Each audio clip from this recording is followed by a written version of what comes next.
and federal levels to enable more treatment services and specialized housing to respond to the critical needs that is out there in our community. The Beacon of Hope is just a start. It is an excellent example of a comprehensive facility that provides all the support services needed to help truly someone that needs to have that road to recovery. And I'd like to congratulate the Crystal Meth Society, Mark, Nancy, I know Marilyn's back there somewhere, for their drive and determination to make this happen. I know that through your program, it has been a prototype for other cities around the province, and we commend you for your work in that way. We also thank BC Housing, the province, BIHA, Salvation Army, and St. Saviour's for making the Beacon of Hope happen. We can only hope and work towards turning this Beacon of Hope into a bonfire of reality in the future. So thank you very much, and we commend you. Thank you. Thank you, Your Worship, for your comments this morning. At this time, I'm going to invite Major Bill Mason, who's Executive Director of the Salvation Army's Adult Rehabilitation Center, right on Johnson Street downtown, of which this facility comes under that administrative umbrella, to come and share this morning and bring greetings on behalf of his ministry. Thank you, Major.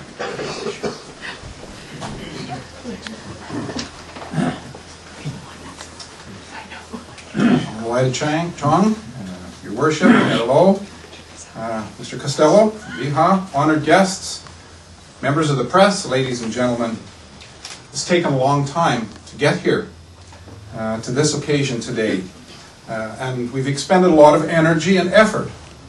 And what actually started out as a vision to assist women at risk in this community has become a reality of a program to help young men battling crystal meth addiction. This morning I have two duties. Some of it's already been done, and I appreciate that, is expressing thanks. And I can't rely on my memory. I'm getting a little too old for that, so I wrote down a list of people that really need to be thanked. And these are in no particular order. Please don't feel offended if you don't come at the first or at wherever you think you should be. Mark McLaughlin and the Crystal Meth Society and all the members for inspiring us some time ago. Reverend Osorio, Bill Geimer, the board and members of St. Saviour's Anglican Church. John, Mary, Jerry, and Aggie, and friends from Summerland Baptist Church. This is not just a Victoria deal, I'll tell you. Those folks painted the whole inside of this building voluntarily, and we appreciate their efforts. Solar Crest Innovations, Mr. Greg White, are going to be donating, it's coming when the weather's a little nicer, solar water heater for this building to help cut the costs. Mr. Jim Bennett from the Victoria Real Estate Board, and Mr. Erwin Henderson, Mr. John Smith, Mayor Chris Costin, Mr. Tim Taylor, Ms. Maureen Duncan, and Reverend Tom O'Sherrill are Capital Committee members of working with Jim Bennett. Andy Orr and Roger Butcher from BC Housing, and Michelle Dartnell from Vancouver Island Health Authority, Mr. Henry Kampoff, Capital Regional District Housing Corporation, nursing practicum students from University of Victoria and Camosun College have been here helping Rhiannon and our staff do a lot of the little things around here, making it a pleasurable place to stay. The managers and the staff at the Salvation Army Victoria Addictions and Rehabilitation Center, Salvation Army Divisional and Territorial Headquarters, who guide us through all of the legal and property aspects, the City of Victoria, the contractors, the community at large. And I'd like to thank my wife, Major Sharon Mason, who had the original vision and has been a constant encouragement. Most of all, Rhiannon Porcelato. Rhiannon, I think you need to come up here. Rhiannon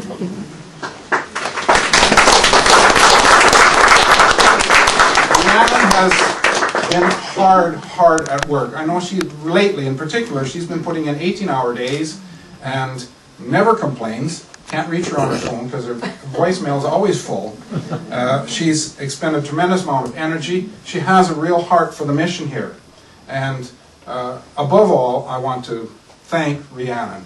And she's going, unfortunately, I'm losing her from the center down on Johnson and Wharf. She's going to be spending most of her time here. For that, I'm sorry, but I know she will do a tremendous job, and I appreciate it. Thank you very much. And last of all, last of all, I want to thank God who's guided this vision and turned it into reality. My second duty is brief, but I think it's really all-encompassing and far-reaching, and that's a challenge. And it's been mentioned, Mayor Lowe mentioned it, we've just taken the first step. We are only housing and looking after 6 young men at a time from 30 to 90 days. That's a drop in the bucket.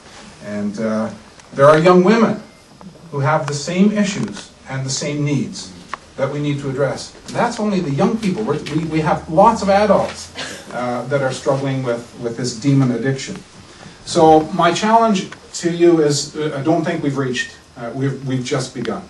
And we do need to reach out and work towards helping these folks. And I think there's one other thing we need to do in relation to that, and that's to look upstream. Why are these people needing this kind of a facility?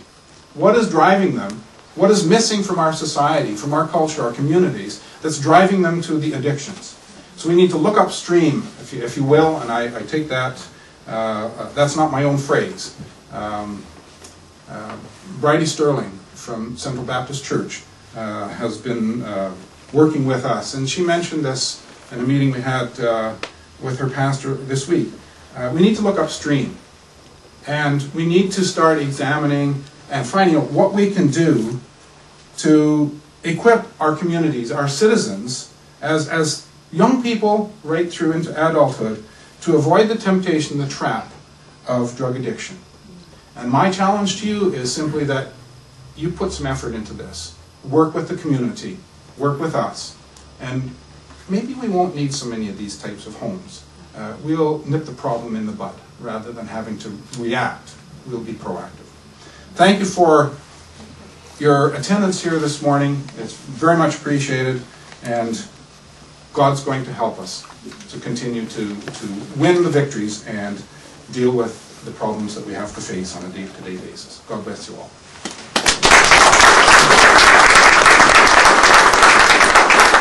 Thank you, Major Mason, for your comments this morning, for your leadership in seeing this facility built, and certainly to Rhiannon for all you've done to make this a reality. And we certainly recognize that this facility is an investment every day in the lives of people, the lives of young people, and certainly for that we are absolutely grateful. At this time, I'm going to invite Mark McLaughlin, President of Crystal Meth Victoria Society, to come and share some words. Mark, it doesn't seem that long ago that we shared in the Crystal Meth Luncheon at the Princess Mary Restaurant, where really the community and the media helped us focus some very much needed attention. And of course, funds raised from that event put into this facility here today. And Mark and his team have been instrumental in help securing the government funding for this project today. So thank you very much, Mark, and we'll listen with interest now to your comments. Good morning, ladies and gentlemen. It's a great pleasure to see you all here today. Major Mason pretty well said everything I had intended to say. So I thank you for that, and I'll be brief. I wanted to start by conveying from the Crystal Meth Society to the Salvation Army this bouquet of roses as congratulations for the achievements we see here today, and I'd like Rhiannon to come forward and accept these, please.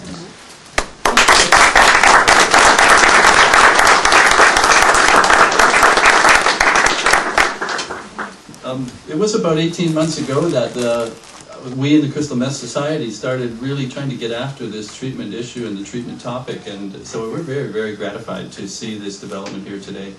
We support it completely, and the list of names of people who worked very hard to bring this forward would take an hour literally to speak them all. And I thank everyone who is on that list, and many of you are here in this room today. When I look about this room today and I see all the talent assembled here, and I see all the accomplished people and the skill sets that they bring, it makes me think that there is almost nothing that we could not achieve were we to set our minds to it. And I agree that this is an excellent start, this 6-bed resource, but more is needed. And the Society has some ideas in that regard and have been taking meetings with government and other organizations to try and speak to those issues. So again, I thank you all for attending today. We feel very pleased and proud that this has come to pass, and we salute the Salvation Army for stepping up to service youth. Thank you.